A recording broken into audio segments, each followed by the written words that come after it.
Tempo, com certeza, um dos assuntos mais importantes com os quais a gente deve se preocupar.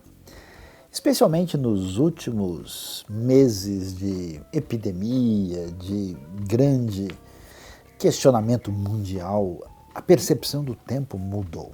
Para muitas pessoas, ficar dentro de casa parecia uma eternidade. Para outras, a sensação de que quando é que está começando, está terminando alguma coisa, desapareceu. Qual é a mesma diferença entre a segunda-feira e o fim de semana? Quantas pessoas estavam brincando, dizendo, puxa, que bom, né? Está chegando sexta-feira, vou ficar em casa, né? Porque a compreensão do tempo parece ter mudado completamente o seu caminho. Mas pensando sobre esse assunto agora, a gente vai ver de fato que uma das coisas mais importantes para poder definir a trajetória humana é a questão do tempo. E quando a gente olha o pensamento bíblico, é tão interessante porque a Bíblia nos fala de um Deus que se revela através do seu nome e dos seus atos no eixo da história. O grande estudioso Oscar Cullmann gostava de fazer referência a exatamente isso, que Deus se revela preponderantemente no eixo do tempo. Por isso o texto tão extraordinário de Apocalipse 1:8 vai chamar a pessoa de Cristo Jesus de o Alfa e o Ômega, o princípio e o fim, aquele que era, que é e que há de vir. Parece apenas uma discussão teológica dogmática, mas você não faz ideia, eu não sei se temos tempo para discutir isso, você não faz ideia como isso envolve a nossa vida. Primeiro porque, no contexto fora da revelação bíblica monoteísta, a ideia de tempo ela sempre foi refém da relação com a natureza. Ou seja, o tempo era aquilo que tem a ver com o mito do eterno retorno. Ele é uma reprodução das estações, do ciclo anual e, portanto, ele não tem começo, meio e fim.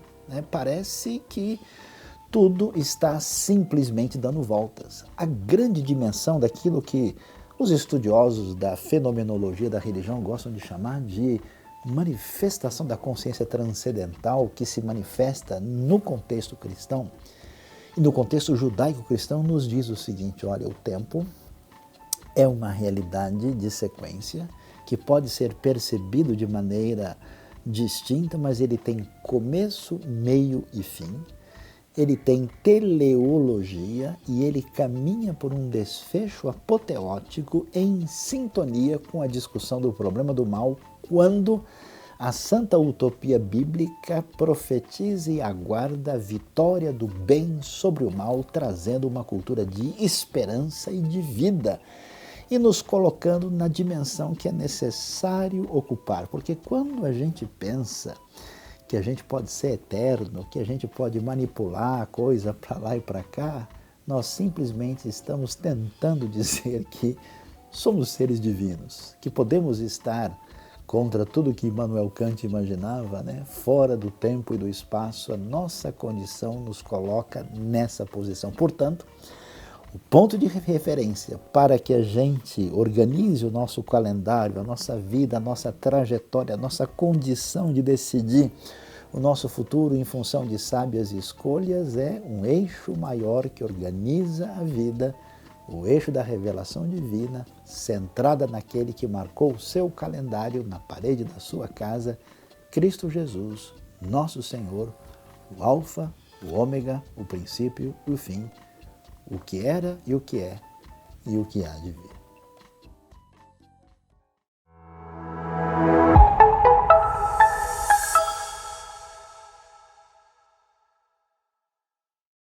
Dajahao, 今天一边有教会请你们一起来到敬拜神.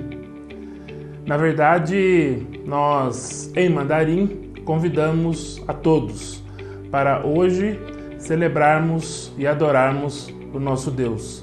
Eu sou o Jefferson. Eu sou a Anice. 神祝福你们. Deus abençoe a todos vocês.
ti eu vou clamar,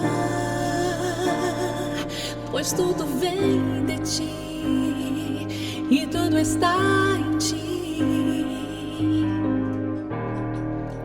Por ti vou caminhar, tu és a direção, o sol a me guiar. Tudo pode passar, teu amor jamais me deixará. Sempre há de existir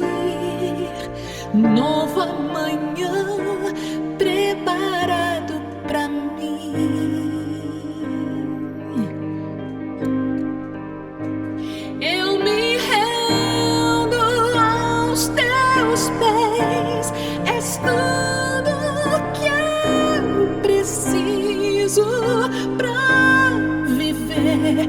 Eu me lanço aos teus braços, onde encontro meu refúgio, Jesus.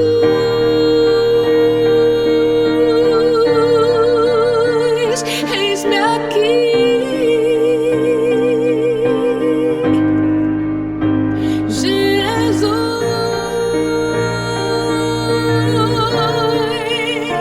Eis-me aqui.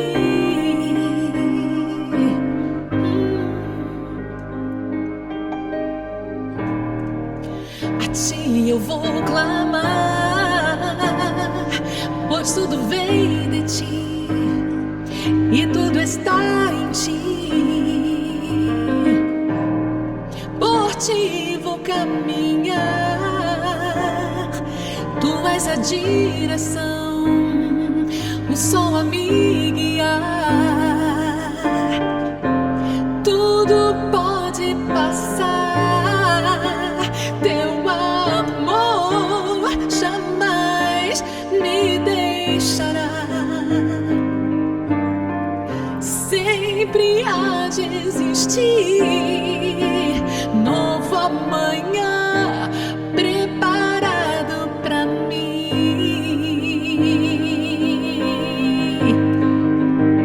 E eu me rendo aos teus pés, és tudo que eu preciso pra viver.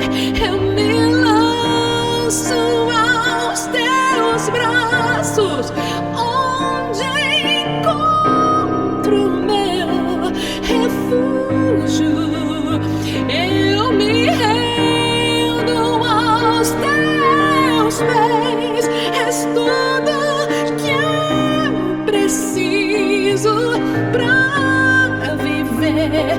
Eu me lanço aos teus braços, onde encontro meu refúgio. É Jesus.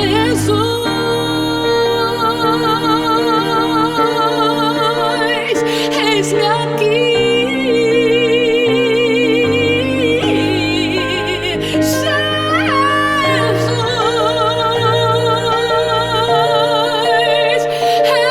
Eis-me aqui, Jesus.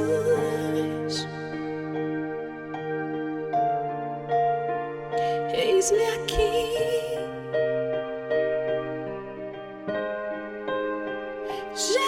Jesus, meu Jesus. Eis-me aqui,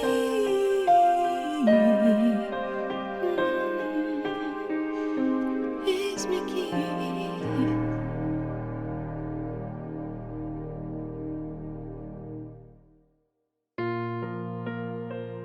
Agora estamos num momento muito especial de oração e intercessão, nesse momento da nossa celebração.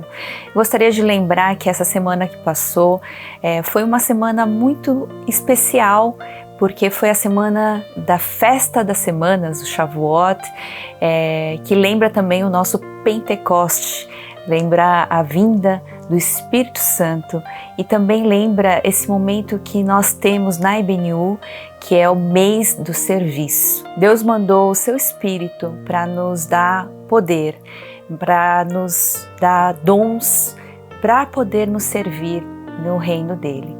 E nós agradecemos por isso e queremos que você seja parte de tudo isso. E mais uma coisa, nós queremos também orar pelas pessoas enlutadas, pelas pessoas que têm ou parentes ou pessoas da família ou amigos que estão passando por momentos difíceis, seja por motivo de saúde, seja financeiro, seja por outros motivos. Vamos colocar isso diante do Senhor e pedir o consolo desse Espírito nesse momento. Vamos orar juntos. Senhor Deus, nós louvamos e agradecemos porque o Senhor não nos deixou abandonados, porque depois de uma obra tão maravilhosa do Espírito de Jesus Cristo, o Senhor nos deu o Espírito para que nós pudéssemos ser guiados e cuidados e que nós pudéssemos servir no Teu reino, fazer diferença nesse reino. Muito obrigada, Senhor Deus, porque o Senhor nos dá a oportunidade de participar de tudo aquilo que o Senhor já fez de tão maravilhoso nessa criação e como o Senhor tem sustentado esse mundo. Nós queremos e mais uma vez nos colocamos à disposição no serviço desse reino, Pai. E nesse momento nós temos uma oração, uma petição especial, Senhor, pelas pessoas enlutadas que perderam pessoas queridas, seus familiares, seus amigos, Senhor Deus, mas crendo, Senhor Deus, que o Senhor é que é o dono da vida e o Senhor é que tem cuidado, o Senhor é soberano. Nós colocamos nas Tuas mãos e pedimos o consolo do Espírito para essa família, para essas pessoas que são amigos e, Senhor Deus, que perderam.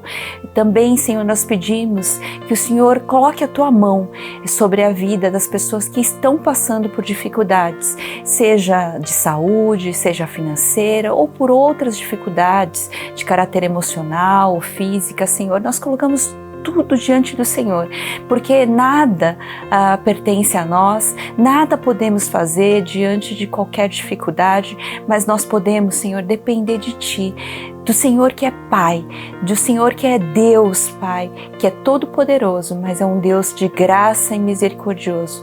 Nós pedimos, derrama a Tua graça, derrama, Senhor Deus, da Tua misericórdia, renova, Senhor, todas as manhãs, para que a gente continue, Senhor Deus, firmes e continue, Senhor Deus, podendo servir ao Senhor e ao nosso próximo, as pessoas que realmente precisam ao nosso redor, construindo o Teu reino aqui na terra, sendo sal e luz do mundo. Nós colocamos tudo isso, nós oramos em nome de Jesus. Amém.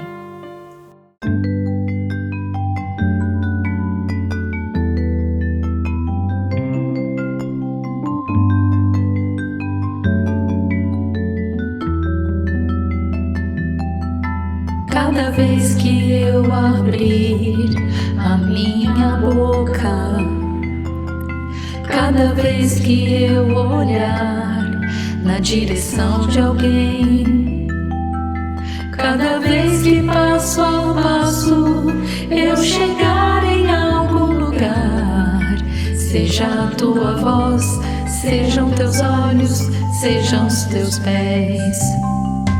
Cada vez que eu tocar num rosto em pranto, cada vez que eu fizer o que já não se faz, cada vez que em silêncio eu dou a outra face, sejam Tuas mãos, venha a Tua graça e o Teu amor.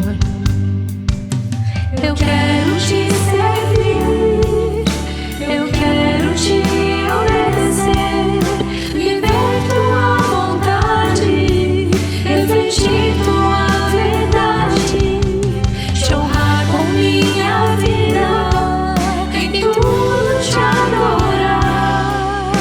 Mestre, amigo, amado Jesus, esse é o meu querer.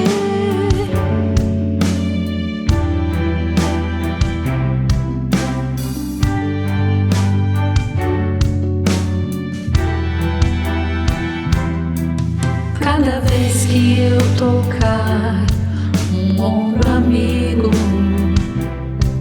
cada vez que eu fizer o que já não se faz, cada vez que em silêncio eu dou a outra face, serei Tuas mãos, venha a Tua graça e o Teu amor.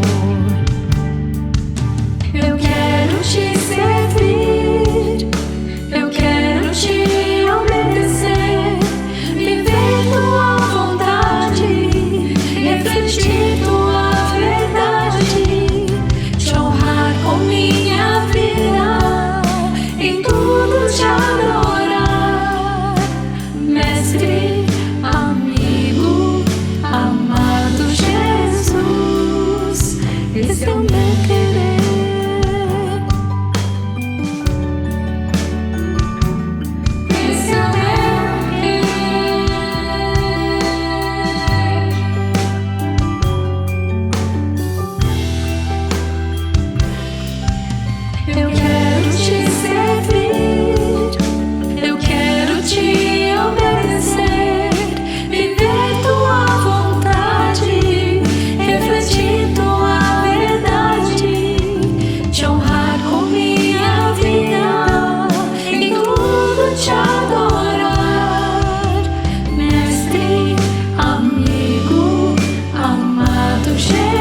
você não pode deixar de lado a oportunidade de fazer os cursos especiais da IBNU.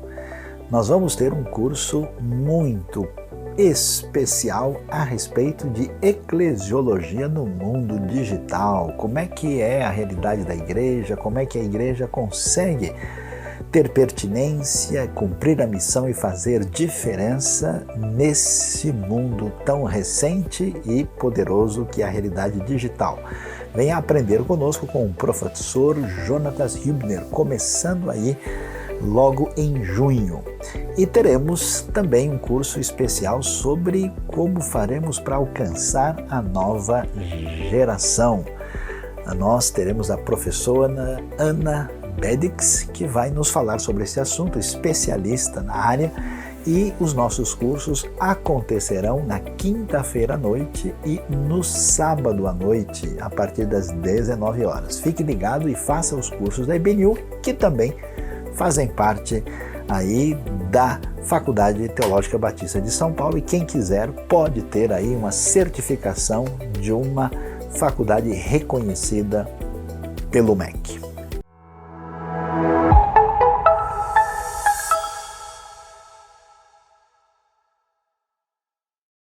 Olá pessoal da IBNU, para nós é uma alegria gravar esse vídeo. Nós somos missionários da IBNU. Depois de quase 4 anos de projeto no sul da Espanha, nós estamos de volta ao Brasil. Por conta dessa pandemia e por várias outras coisas, nós estamos aqui, mas em breve, se Deus permitir, a gente vai voltar agora em julho, no final de julho, para continuar o trabalho lá que a IBNU tanto tem nos abençoado e tem feito a diferença no sul da Espanha. Nós queremos agradecer pela vida dos irmãos que têm orado por nós, pela liderança da igreja que tem nos acompanhado, tem nos apoiado e tem formado parte do nosso projeto. Então a gente quer orar nesse momento agradecendo pela vida da IBNU. Paizinho, muito obrigada por esse momento, muito obrigada pela tua igreja, te louvamos pela vida da IBNU, pela visão, pelos líderes que estão à frente, te rogamos que o Senhor derrame de graça, de proteção, abençoe nossos irmãos que estão aqui reunidos conosco também, ainda que não fisicamente, te louvamos pela liberdade que temos de viver num país onde podemos aprender mais do Senhor, onde temos essa tecnologia que nos une. E te rogamos, Deus, da tua graça, da tua proteção, que o Senhor esteja conosco, que o Senhor nos guarde em todos os momentos. Muito obrigada pela tua bondade, pelo teu cuidado e por tantas bênçãos derramadas sobre a nossa vida. Em nome de Jesus. Amém. Amém.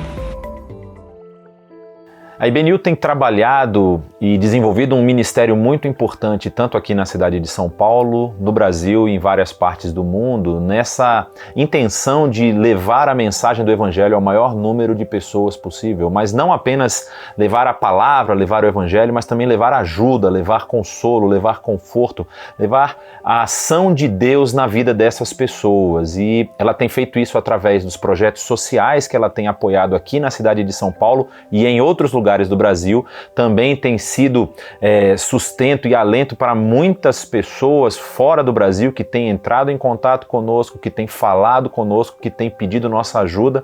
E o que nós queremos fazer é isso, é ser esse canal das bênçãos de Deus para a vida das pessoas. Por isso, nesse momento onde nós separamos na nossa celebração para a dedicação de dízimos e ofertas, eu quero convidar você que nos assiste, você que nos acompanha, a participar conosco desse ministério. A IBNU, ela é uma igreja séria, ela trata com muita seriedade todas as ofertas que são colocadas aqui, e as ofertas que têm destinação chegam aos seus destinos. E nós agradecemos a Deus que tem nos dado a oportunidade de sermos esse canal de bênção, de sermos essa ferramenta e que tem nos sustentado nesse momento de tamanha dificuldade que o mundo vem passando. Eu te convido a orar comigo nesse momento pelas pessoas que têm contribuído, pelas pessoas que vão receber esses recursos, para que o Espírito Santo transforme a situação das pessoas que estão em necessidade, que estão em dificuldade, e das pessoas que precisam ouvir e conhecer a palavra,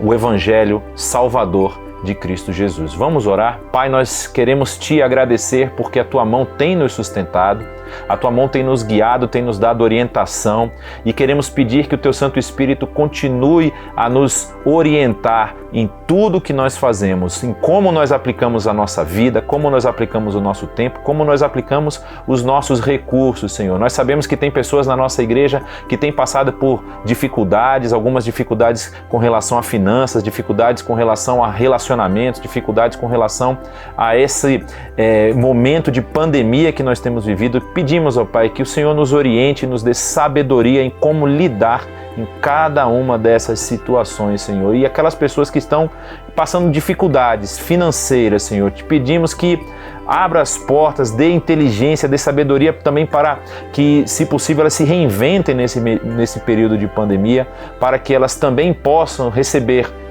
de Ti, ó Pai, esse sustento material, além do sustento espiritual que o Senhor tem dado a cada um de nós. Nós Te pedimos também, ó Pai, pelas mentes, pelas mãos que têm trabalhado esses recursos aqui na IBNU, que o Senhor também continue nos orientando, nos dirigindo para que a aplicação desses recursos seja única e exclusivamente para a expansão do Teu reino, para o avanço do Evangelho no mundo, para a transformação de vidas em cada um dos lugares onde o Senhor nos colocar. Assim nós oramos, agradecidos no nome santo do Senhor Jesus. Amém.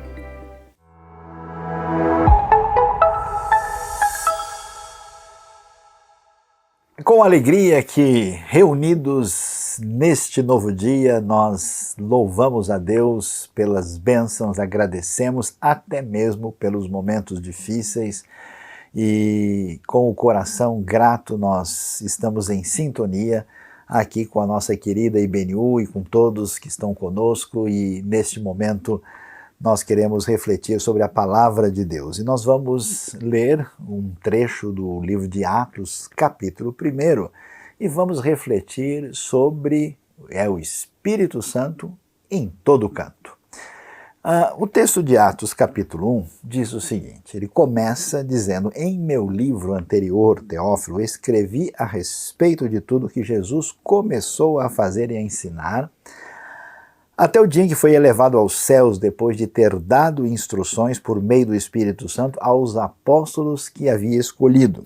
Depois do seu sofrimento, Jesus apresentou-se a eles e deu-lhes muitas provas indiscutíveis de que estava vivo. Apareceu-lhes por um período de 40 dias, falando-lhes acerca do reino de Deus. Certa ocasião, enquanto comia com eles, deu-lhes esta ordem: não saiam de Jerusalém, mas esperem pela promessa de meu Pai, da qual lhes falei. Pois João batizou com água, mas dentro de poucos dias vocês serão batizados com o Espírito Santo. Então os que estavam reunidos lhe perguntaram: Senhor, é nesse tempo que vais restaurar o reino a Israel? Ele lhes respondeu: não lhes compete saber os tempos ou as datas que o Pai estabeleceu pela sua própria autoridade, mas receberão poder quando o Espírito Santo descer sobre vocês, e serão minhas testemunhas em Jerusalém, em toda a Judéia e Samaria e até os confins da terra. Tendo dito isso, foi elevado às alturas enquanto eles olhavam, e uma nuvem o encobriu da vista deles. E eles ficaram com os olhos fixos no céu enquanto ele subia. De repente, surgiram diante deles 2 homens vestidos de branco que lhes disseram: Galileus, por que vocês estão olhando para o céu? Este mesmo Jesus, que dentre vocês foi elevado aos céus, voltará da mesma forma como o viram subir.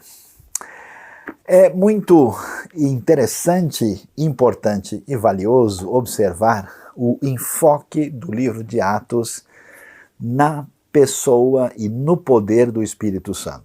E quando nós falamos do Espírito Santo aqui, e qual é o seu papel dentro da revelação bíblica, nós devemos começar a olhar lá no começo, né, quando a Bíblia abre a sua referência a respeito desse assunto, na própria criação. Né?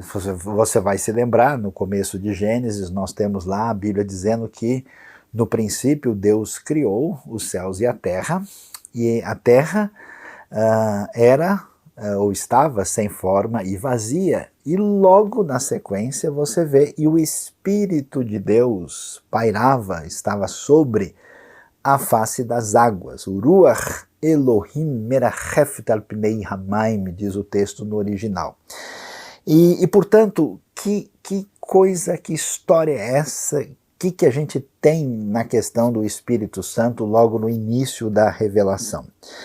A realidade da pessoa de Deus, em grande parte, é um mistério, né? Você analisando toda a revelação cristã, a gente vai observar, né, do Gênesis ao Apocalipse, que Deus é misterioso ao nosso entendimento, que sendo um só ser, um só Deus, um Deus triuno, se manifesta e subsiste, melhor dizendo, né, nas pessoas do Pai, do Filho e do Espírito Santo. E esse entendimento do Espírito, a gente tem aqui o que a gente pode chamar de um descortinar da revelação bíblica, nos mostrando o Espírito, e quando ela faz isso, a gente pode dizer que a maneira como o Espírito é descrito no início da Bíblia aparece como a ideia de Deus em movimento, Deus em ação, uma espécie de, digamos assim, energia pessoal,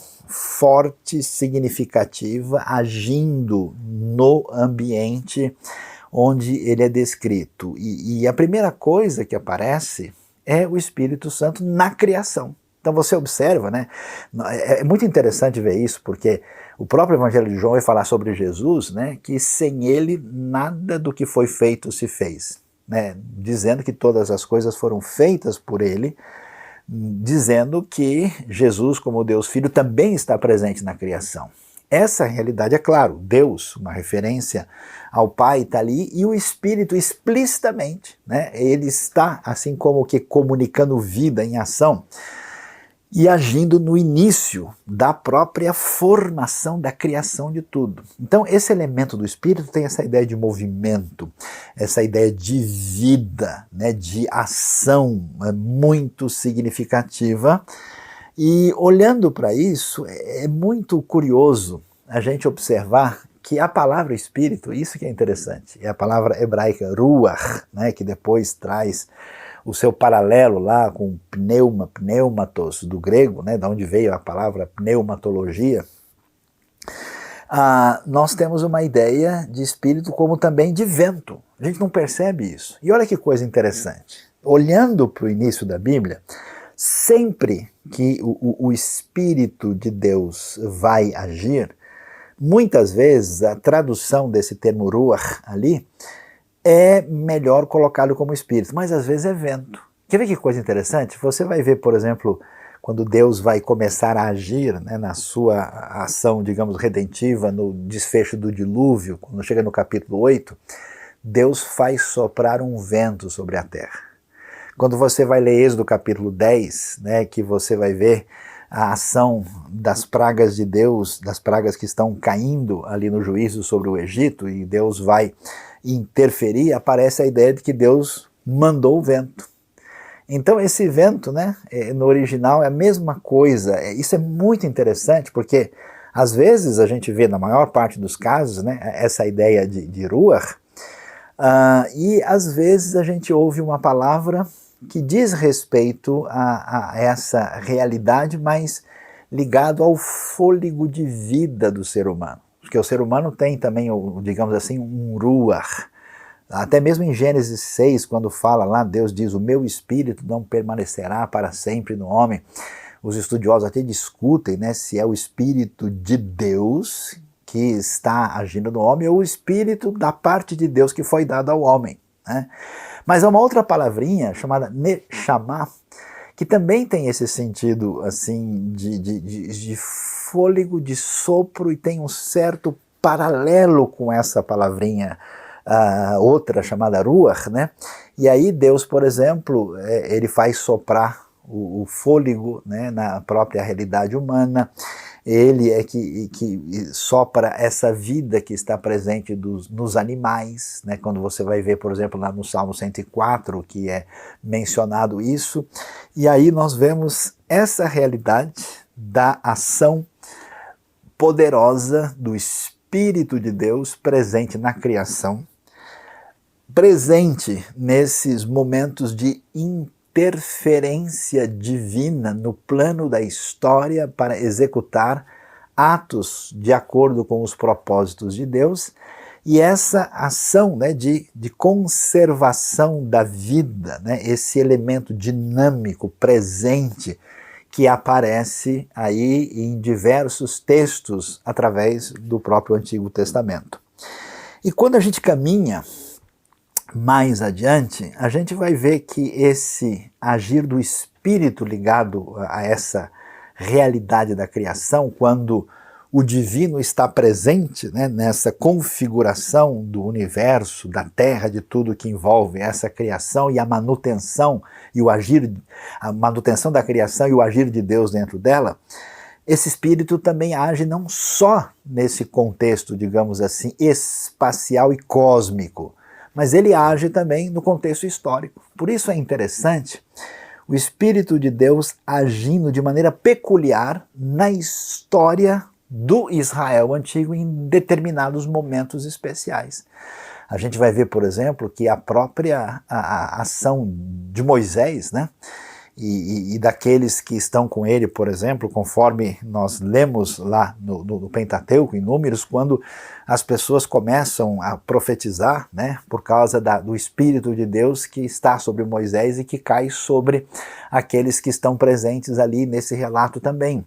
Nós vamos ver o Espírito de Deus enchendo tanto Bezalel como a Oliabe para fazer a obra artística. Você percebe esse elemento de vida, de elemento dinâmico, de criatividade, de pujança na direção específica, aparece com força, e mesmo nos momentos mais complicados da história você vai ver o aparecimento daqueles que a gente pode chamar dos homens do Espírito, aqueles que são tomados pelo poder de Deus. Você tem essa expressão muito interessante em Juízes, por exemplo, que o Espírito Santo cai sobre alguém, né? O Espírito Santo vem, o Espírito do Senhor, por exemplo, cai sobre Sansão e ele tem uma força descomunal. Isso aparece por vezes, né? A gente vê, por exemplo, o Espírito atuando nos profetas descritos lá em 1 Samuel capítulo 10, né? A gente vai ver essa realidade do Espírito agindo na história da profecia do Israel antigo em diversos momentos, mostrando propósitos de Deus, mostrando palavra divina, mostrando uma ação específica de Deus na condução do eixo da história. Diante desse cenário, quando chegamos ao Novo Testamento, e vamos já ver aí essa conexão bíblica com o livro de Atos, é muito interessante a gente ver a ação do Espírito ligada à própria pessoa de Jesus. Jesus é concebido milagrosamente pelo Espírito Santo, seu nascimento ele é fora do padrão, ele é milagroso, por isso que é um nascimento virginal, mostrando a sua condição única, e ele então é nascido, né, pelo esse poder dessa concepção pelo Espírito Santo. A gente vai ver que essa ação do Espírito está sobre a vida de Jesus quando ele é batizado. Nós temos aí o Espírito que está sobre ele, isso é muito valioso e extremamente importante, nós vamos já explicar qual o significado tão particular disso. E Jesus, inclusive, é conduzido pelo Espírito ao deserto, por exemplo, Mateus capítulo 4, quando ele vai ser tentado pelo diabo, e mesmo Jesus sendo divino, por diversas vezes nos textos dos evangelhos você vai ver que o texto diz que ele está fazendo o que ele está fazendo pelo poder do Espírito. Para você ter uma ideia como isso é importante, esse espírito da criação, esse espírito da manutenção da ordem divina no contexto de tudo que foi criado, e esse espírito que age no contexto da história, ele ganha um significado especial no desenvolvimento da revelação bíblica, que a gente tem o que a gente pode chamar o Espírito Santo no âmbito escatológico. Aí a gente começa a ver que é a ideia do triunfo de Deus e do seu domínio e do seu poder pela ação do Espírito, que é a maneira como Deus vai conduzir esse agir no eixo da história. O que o pessoal imaginava? Só para você ter uma ideia como é interessante, na época do Novo Testamento, os estudiosos, rabinos, eles imaginavam o seguinte, vai aparecer uma hora em que o Espírito vai estar com poder agindo sobre alguém. Inclusive, tem uma tradição antiga que se fala do grande rabino Hillel, né, que eles teriam estado reunidos com outros sábios da tradição judaica antiga, imaginando, olha, é possível que o Espírito tenha chegado, que ele tenha vindo agora. Quando ele vier, ele vai, vamos assim, repousar de maneira particular sobre alguém, abrindo espaço para essa era escatológica. E que era escatológica é essa? É a era do retorno do domínio divino, numa ampliação daquilo que tinha sido, de certa forma, o reino de Davi, quando Deus faz aliança com ele, e que isso então nos traria de volta a esse momento, vamos dizer, de ouro da ação de Deus na história de Israel, só que agora ampliado para os propósitos finais daquilo que se desdobraria numa era messiânica. Por isso é tão importante, né? Agora você vai passear comigo, nós vamos dar uma chegada lá na sinagoga de Nazaré, como nós vemos lá em Lucas 4, quando Jesus chega e diz: o Espírito do Senhor está sobre mim. O significado disso é profundo. É uma citação que vem de Isaías 61, mas quando Jesus diz isso, ele está abrindo nitidamente para a compreensão do contexto que nós estamos nesse momento escatológico da história, quando de fato as expectativas devidamente encaminhadas são aí expectativas que envolvem a chegada do reino de Deus, a chegada dessa reconquista da parte de Deus através do poder do seu Espírito no eixo da história, daquilo que foi perdido na relação com Deus e que agora, através da sua atuação, por meio dessa aliança davídica, Deus cumpriria plenamente. Então, esse Espírito de Deus, esse Espírito do Senhor está para trazer essa grande palavra extraordinária. E Jesus faz os seus milagres, o seu poder, e olhando para tudo o que vai acontecer, né, nós temos a oposição máxima ao Espírito e a Deus na ação satânica e demoníaca contra a qual Jesus tantas vezes mostra o seu poder. E lembre-se que na hora da própria traição, né, você tem aquela palavra forte presente em João, que Satanás entra em Judas Iscariotes. Você tem essa oposição, né, você tem as forças das trevas todas em oposição ao Messias, Senhor, Salvador, Cristo Jesus, Rei da Glória, soberano, Messias, aquele que é o profeta, sacerdote e rei, e ele é apresentado em sacrifício, mas a grande vitória de Cristo Jesus acontece na ressurreição, que o texto do Novo Testamento deixa claro que aconteceu pelo poder do Espírito Santo.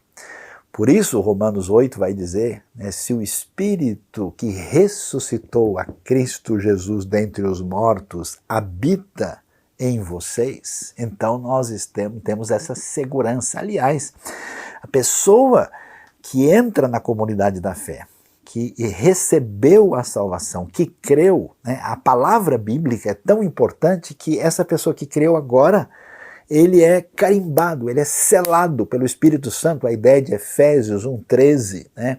Se alguém não tem o Espírito de Cristo, esse tal não pertence a Cristo, Romanos 8,9. E portanto, o nascimento espiritual de alguém é o nascimento que é chamado o nascimento do Espírito. Né? Essa realidade do Espírito que dá nova vida e que age na direção da purificação da pessoa, que tem a ver com a sua realidade interna, da sua mudança na sua relação com Deus. Isso é tão forte, tão valioso, porque Jesus vai, assim, vamos dizer, inaugurar essa espécie de era do Espírito, não só pelo poder do Espírito no seu ministério, pelo poder do Espírito na sua ressurreição, mas pelo fato dele dizer para os discípulos que tudo se dará pelo Espírito. Inclusive Jesus sopra sobre eles. Está vendo esse negócio do vento, do sopro, dessa realidade, como essas palavras estão interligadas nessa antiga antropologia hebraica e tem um sentido muito especial, né?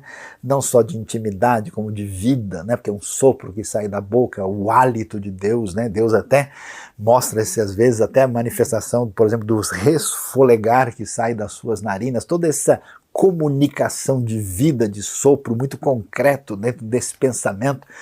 E isso aparece com muita força, de tal maneira que a realidade se torna algo que traz vida. Por isso, Jesus, né, vai dizer, por exemplo, em João 7, quando ele está na famosa festa dos tabernáculos ali em Jerusalém, aquela coisa, né, que aquele que crê em mim, rios de água viva vão fluir do seu interior, disse isso a respeito do Espírito Santo, que ainda não havia sido dado.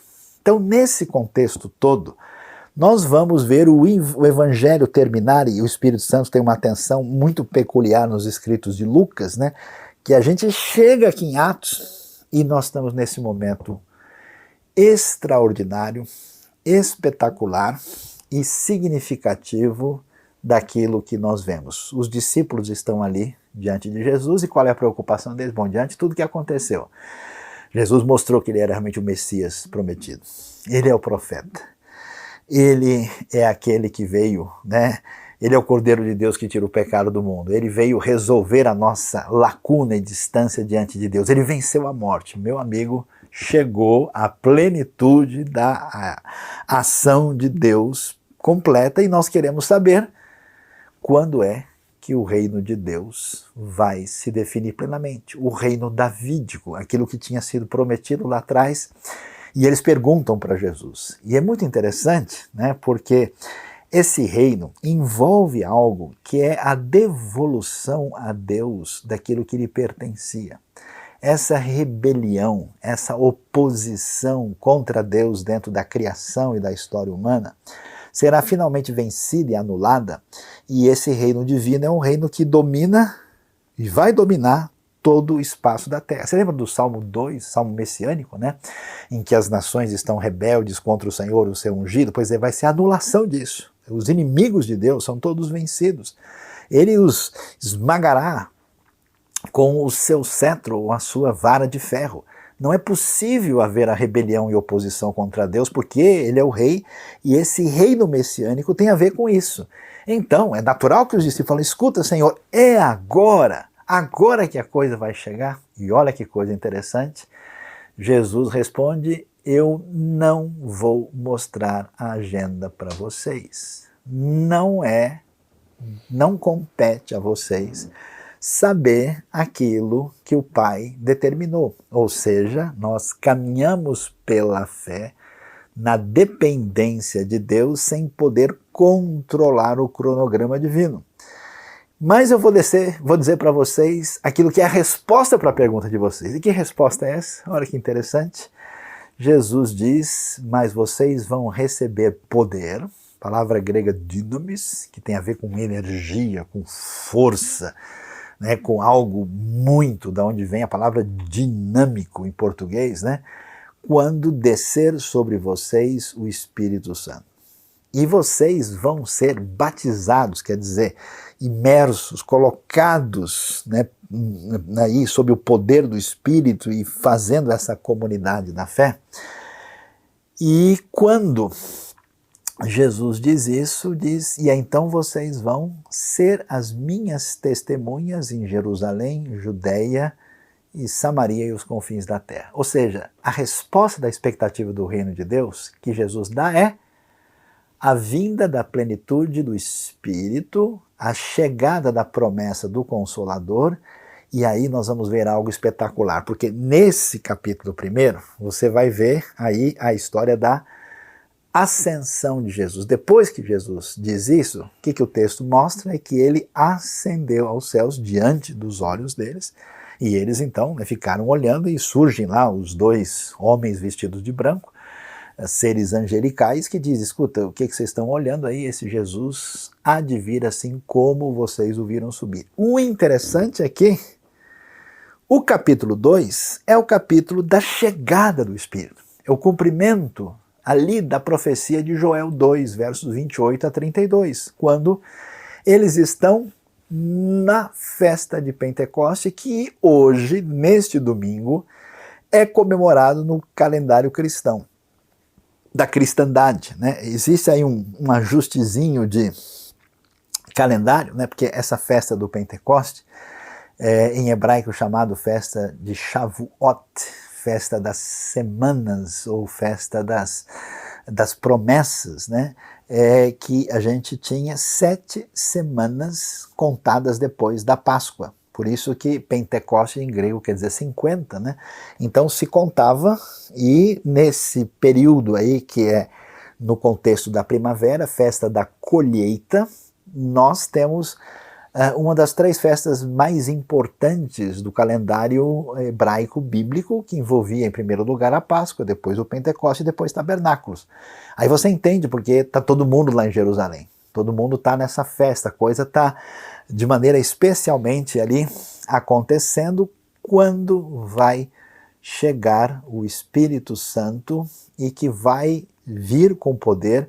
E aí nós vemos os sinais das línguas como que de fogo, as pessoas são cheias do Espírito, eles começam a falar em outras línguas, e aqueles judeus que vieram peregrinar, que tinham vindo de diversas partes ali em torno da terra de Israel, no antigo contexto do Oriente Próximo e até mesmo um pouco fora dele, chegam ali e vem o milagre. O que tem de tão extraordinário e espetacular nisso? Dá uma olhada comigo. Olha a conexão aqui. Em Atos capítulo 1, o que você vê?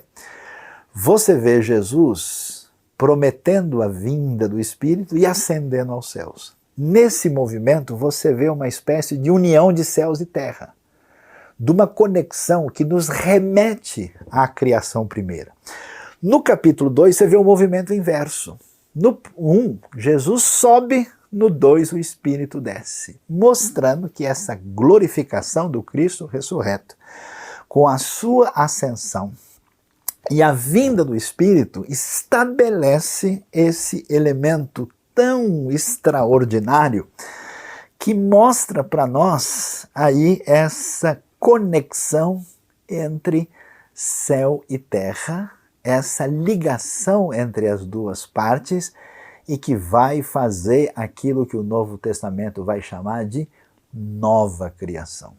É tão interessante a gente ver isso, porque quando Deus vai dar início à criação, o Ruach Elohim, o Espírito de Deus está lá fazendo isso. Agora na nova criação, de novo a preponderância dessa ação de vida, de poder, de força do Espírito ligando, e isso faz o quê? A gente começa a ter a coisa mais clara. Qual é a questão, qual é a maneira como se entende a realidade espiritual no mundo antigo? O pessoal, aos poucos, foi tendo uma visão muito limitada de Deus. Como é que Deus funciona? Bom, Deus funciona no ambiente do povo de Israel, do povo que conhece o Tanar, a Torá, e ele está aqui ligado com a gente, né? Essa mentalidade que nós muitas vezes temos também, colocando Deus dentro de limites muito definidos, que tem a ver com aquilo que está à nossa volta. Nós pensamos, muitas vezes, também a semelhança do que eles imaginavam, que Deus está no seu santo templo, que Deus está no lugar sagrado. E assim, a percepção, né, do agir de Deus no tempo e do espaço, ela é absolutamente limitada. Quando a gente tem essa chegada da era do Espírito, olha que coisa interessante, o elemento que envolve essa presença poderosa e dinâmica de Deus na realidade à nossa volta transforma de maneira bastante nítida o mundo inteiro no ambiente de adoração e de celebração do Senhor. Por isso que essa pneumatologia, essa teologia do Espírito Santo se desemboca onde? Na teologia de missão. aí a coisa explode, é o dínamos da dinamite, a coisa vai por toda parte, e aí é natural que, pessoal, nós estamos falando de reino de Deus, uau, vocês não fazem ideia, esse reino de Deus é reino no tempo e no espaço. Nesse sentido vai acontecer uma coisa nova, a espetacular dessa ideia da nova criação é que agora essa comunidade da fé, ela se torna o quê? Ela se torna a comunidade que é chamada de novo templo. Por isso que nós somos pedras vivas. Por isso que você tem agora não apenas um templo em Jerusalém, não apenas um lugar de peregrinação onde todo mundo foi lá no Pentecoste. Não, agora essa comunidade é interessante, porque esse espírito que tem a ver com Deus no seu agir poderoso, significativo, forte, cheio de energia, com poder, ele passa a habitar individualmente. É impressionante isso. O Espírito que estava na criação, que ressuscitou Jesus dos mortos, o Espírito que causa o novo nascimento, o Espírito que é a garantia da nossa redenção, passa a habitar na vida daquele que recebe a Cristo Jesus como Senhor e Salvador, e esse Espírito habita na comunidade da fé. Quando vocês estão reunidos, né, a comunidade do povo de Deus se torna essa realidade do templo. Eu fico imaginando o apóstolo Paulo, né, falando, escrevendo sobre isso, ele que conhecia também o templo de Jerusalém, que aliás teve até problemas lá de acusação de ter levado um efésio lá quando ele chega em Jerusalém no ano 57, depois do final da terceira viagem missionária, e que conhecia aqueles templos enormes do mundo greco-romano, agora entendendo que a terra é o ambiente do reino de Deus e é onde ele põe o estrado dos seus pés, ele é o Senhor nesse sentido cósmico completo, e isso tem a ver com esse elemento extraordinário, escatológico do Espírito Santo. Por isso, a ação do Espírito é exatamente a resposta maior da pergunta dos discípulos. Olha, o reino vai acontecer pelo poder do Espírito, por essa realidade nessa direção. O que isso significa para nós? Significa que nós precisamos prestar atenção à realidade do Espírito Santo, porque nós temos esse agir preponderante na história redentiva. Você vê, né, o Pai com destaque na ação do Espírito, o Filho no seu ministério, e agora a igreja ela é movida pelo Espírito. E é impressionante, conheço muitas pessoas, até de tradição histórica, talvez por preconceito com certas outras, vamos dizer, tradições com as quais a gente mistura emocionalismo com o Espírito Santo, que não quer nem ouvir falar do Espírito. Mas a Bíblia diz que a vida cristã é andar no Espírito. A palavra de Deus nos diz que orar é orar na esfera da ação do Espírito. A ordem da parte de Deus é buscar plenitude, ser cheio do Espírito. A caminhada de virtude na vida da pessoa é através do fruto do Espírito. E quanta gente, no contexto de igreja, vive na carnalidade, vive simplesmente no seu egocentrismo, dominado por ira, por ódio, por vingança, por imoralidade, por todo tipo de comportamento indevido, sem se preocupar com o fruto ou os frutos do Espírito, e sem se preocupar com aquilo que tem a ver com essa expansão, que é a minha vida no serviço do reino através do Espírito Santo, mostrando a ação dos dons na minha vida. Muita gente da comunidade do povo de Deus é infrutífero. O sujeito está, sei lá, 5, 10, 15, 20 anos numa comunidade religiosa e nunca frutificou em nada. Nunca apresentou seus dons a serviço do reino. Não se preocupa com essa realidade poderosa do Espírito. E para onde o Espírito conduz? Interessante, sempre com energia, força e vigor para fora. Por isso, como é que era a espiritualidade entendida nos dias de Jesus? Era uma espiritualidade não fazer isso em aquilo porque está errado. É uma espiritualidade voltada para dentro, de seguir rituais, de caminhar na direção de um legalismo e de estar extremamente pensando se estou purificado ou não estou purificado. Se eu botei o dedo aqui, se eu mexer, é tipo cabeça de religioso de igreja que acha, olha, eu posso tomar o suco com a mão direita ou com a mão esquerda? E é interessante, Jesus diz, ó, quando o Espírito for dado, vocês vão ver o que isso significa, o quê? Rios de água viva fluindo do seu interior. Águas vivas são águas correntes, que eram tão importantes. Até hoje a tradição judaica respeita muito esse negócio de alguém se purificar no mikveh, num tanque ritual, e para ver se essa água é água realmente não, vamos dizer, devidamente aceita como purificadora. Então a água tem que ser corrente, a água pode ser água de chuva, tem que ser... Tem detalhes, né? Então, quando o pessoal se preocupava tanto com isso, né? Jesus falou águas vivas, que a purificação vem de dentro, e essa purificação de dentro, isso que tem a ver com o Espírito, produz vida. Portanto, se você faz parte do reino de Deus, se você entende essa obra extraordinária do poder e da ação do Espírito, se você percebe o encontro de céu e terra, e o elemento assim apoteótico, escatológico da vitória do reino de Deus, esse é o poder do Espírito agindo que precisa agir na sua vida, dedicada e colocada diante de Deus. Como é que esse Espírito age? Isaías 61. Lucas capítulo 4. O que nós vemos o texto bíblico nos falar quando Jesus vai mencionar o Espírito do Senhor está sobre mim?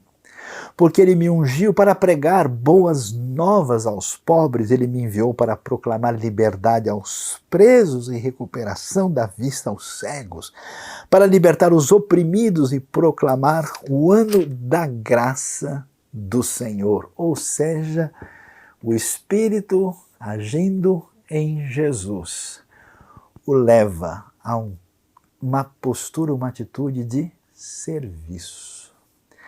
Uma atitude de ministério. E eu pergunto, você tem visto aqueles que precisam de pregar, de receber a mensagem das boas novas?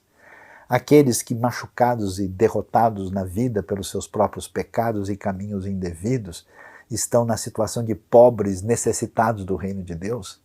Daqueles que estão numa situação em que os efeitos do pecado desgraçou a sua vida de uma forma ou de outra, e enquanto as pessoas estavam presas na sua própria religiosidade, voltados para o seu mundo interno, o Espírito age em Jesus, age na comunidade da igreja primitiva para levar consolo, para levar perdão, para levar ajuda aos necessitados, para levar a manifestação da graça poderosa, libertadora do Evangelho de Cristo. E não é sem razão que esse mesmo Espírito desce com poder. E eu acho tão interessante, já vi tanta gente interessada no Espírito Santo, mas para sentir um negócio mais forte, para ter uma energia diferente, para manifestar um dom milagroso. Já tive em certas situações que a gente orou por uma pessoa possessa e o pessoal viu a libertação, o poder de Deus vencendo o poder do demônio, e aí o pessoal achou aquilo muito emocionante, o negócio assim meio que pirou a cabeça de algumas pessoas, e a coisa parece que é boa, a gente está comendo um doce diferente. É essa a finalidade do poder do Espírito. É para isso que o Espírito serve. O Espírito separou Paulo e Barnabé para a obra que tinha chamado, para levá-los a proclamar o Evangelho, para iniciar as viagens missionárias, para levar libertação. Poder de Deus. Porque esse poder do Espírito, que é a realidade do Espírito que está em nós, a garantia da nossa herança, que nós teremos os nossos corpos transformados e mudados na ressurreição, esse Espírito está agindo poderosamente no mundo. E eu fico impressionado. Eu tenho sido testemunha nos últimos anos do sopro poderoso da nova criação do Espírito. Poder do Espírito. Quando Deus sopra sobre o vento, com o vento, sobre o mar, sobre os gafanhotos, e ele muda o contexto da história e muda o cenário, o Espírito está soprando. Eu tenho visto gente nas Américas, na África, na Ásia, em vários lugares do mundo, o sopro do Espírito caminha com força para a grande colheita, maior do que qualquer Pentecoste que a gente possa imaginar. E esse Espírito está agindo. A minha pergunta é: cadê você? Oi, cadê você? Onde você está? No serviço de Deus, na construção desse reino que os discípulos estão esperando, estão perguntando, e nós estamos aguardando, que chega com plenitude através do poder do Espírito que está conduzindo a igreja, mudando a vida de pessoas, enchendo com poder e graça, capacitando com dons, produzindo fruto e fazendo com que essa grande comunidade do povo de Deus, a igreja dos verdadeiros redimidos e salvos, estejam fazendo a diferença, promovendo um grande, momento de adoração e de celebração a Deus e, ao mesmo tempo, sendo mais importante, testemunhas em Jerusalém, Judeia, Samaria e confins da terra. Deus abençoe a nossa vida e abençoe o nosso coração, e que a gente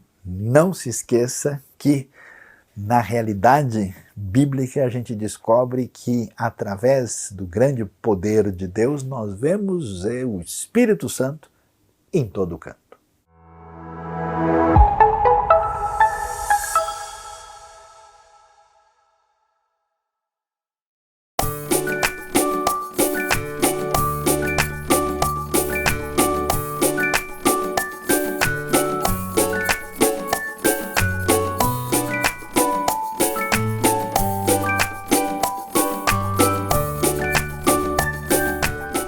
Olá, turminha, tudo bem com vocês? Nós continuamos pensando a respeito de servir a Deus e trouxemos uma história que o próprio Jesus contou. Vamos ver? Um homem estava indo de Jerusalém para Jericó quando de repente foi surpreendido por assaltantes bandidos que, além de terem levado tudo que ele tinha, machucaram tanto que ele ficou ali parecendo que tinha morrido. Meu Deus, que situação difícil! Mas olha lá, que bom! Bem-vindo alguém! Sim, um sacerdote! Esse sacerdote vai ver esse homem caído? Sim, ele viu! Mas espera aí, ele está indo embora e nem ajudou? Mas que bom, está vindo aí um outro homem. Sim, é um levita. Um levita, olha só, ele vai ver esse homem? Sim, ele viu, mas opa, ele continuou seu caminho, foi embora, também não ajudou? Bem, mais tarde passou por ali um samaritano. Sabe, o povo ali da Samaria não era muito bem visto pelos sacerdotes, levitas e outras pessoas ali daquela região. Mas, peraí, ele está parando. Sim, ele viu aquele homem. E mais, olha só o que aconteceu. Ele parou para ajudar, cuidou dele, cuidou das suas feridas, colocou ele lá no seu animal, levou ele até a cidade e ali em uma hospedaria ele cuidou, continuou cuidando daquele homem. E ele disse para o dono da hospedaria: olha, eu vou seguir viagem aqui, mas depois eu vou voltar, e se por um acaso você teve algum gasto com ele a mais, pode deixar que eu acerto tudo quando eu voltar. E assim ele cuidou e serviu aquele homem. Puxa vida, agora eu fico pensando aqui, tanto o sacerdote como o levita eram pessoas que teoricamente serviam a Deus. E o samaritano, bem, ele era visto como uma pessoa assim que talvez não fosse, né, uma pessoa que realmente servisse a Deus, mas vamos pensar aqui, quem é que teve uma atitude de serviço com relação àquela pessoa que estava ali no caminho toda machucada? Foi o sacerdote que teoricamente servia a Deus? Não. Foi o levita que também teoricamente servia a Deus? Não. Foi aquele samaritano. Bem, podemos tirar tantas lições, mas para mim e para você, eu quero que a gente pense num detalhe. O serviço tem que ser o amor colocado em ação. Tem que ser uma atitude. Uma atitude de servir ao próximo, servir ao outro, com amor. Isso sim é um presente para Deus. Isso sim é servir a Deus. Que isso fique de lição e de desafio para todos nós. Vamos orar? Querido Deus, não basta a gente saber quem é o Senhor, conhecer muita coisa sobre o Senhor, se nas nossas atitudes a gente não demonstrar amor pelo Senhor, se nas nossas atitudes a gente realmente não servir de coração. Nos ajude, Deus, a servi-lo de todo o coração. Nós oramos e agradecemos em nome de Jesus. Amém. Amém, queridos. Deus abençoe vocês. Uma excelente semana e vamos servir a Deus de todo o coração. Tchau, tchau.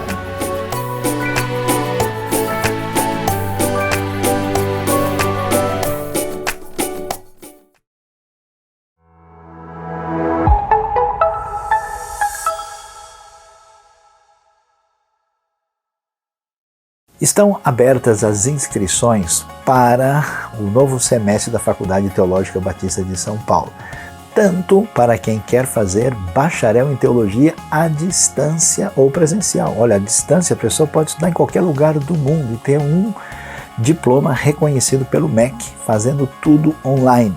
E também temos diversas áreas de cursos de pós-graduação para quem é formado em qualquer área e quer fazer uma especialização numa área bíblica, teológica ou ministerial. Então, venha conhecer e faça parte daquele momento especial de aprendizado da faculdade que representa a Convenção Batista de São Paulo e a Rede Batista de Educação. Nós agradecemos muito a você que esteve aí conosco nessa celebração, celebrando a Deus, celebrando juntos esse reino de Deus que estamos vivendo aqui. Nós pedimos que vocês estejam juntos também através das nossas lives, nos nossos chats, nas nossas redes sociais. Se inscrevam no nosso canal e Deus abençoe. Tenham uma semana super abençoada.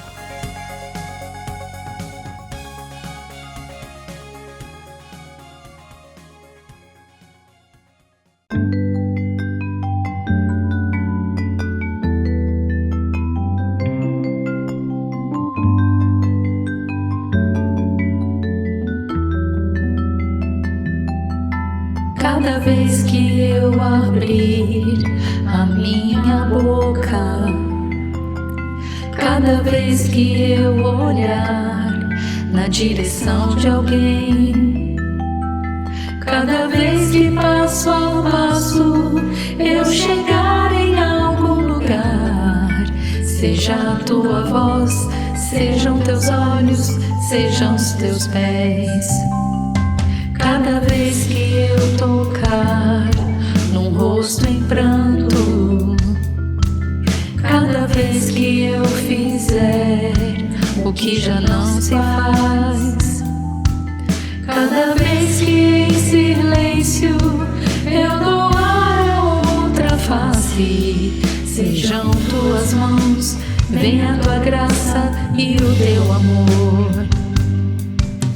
Eu quero te servir, eu quero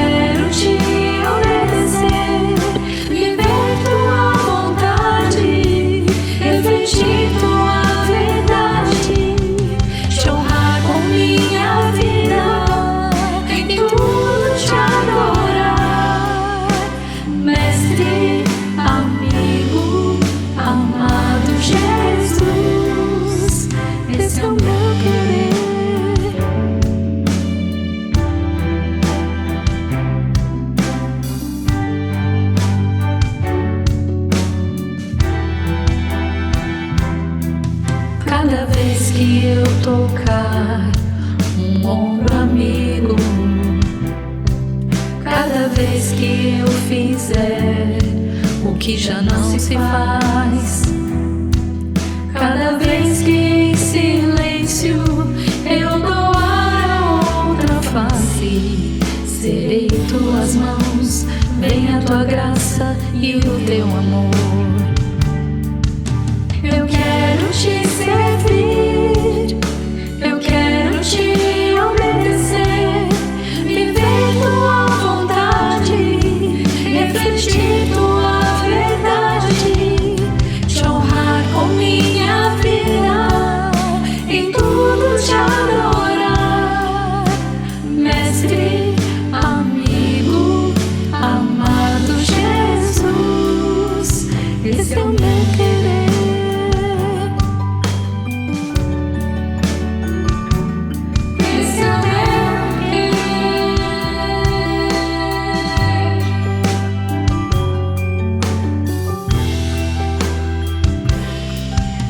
Eu quero te servir, eu quero te obedecer, viver tua vontade, refletir tua verdade, te honrar com minha vida, em tudo te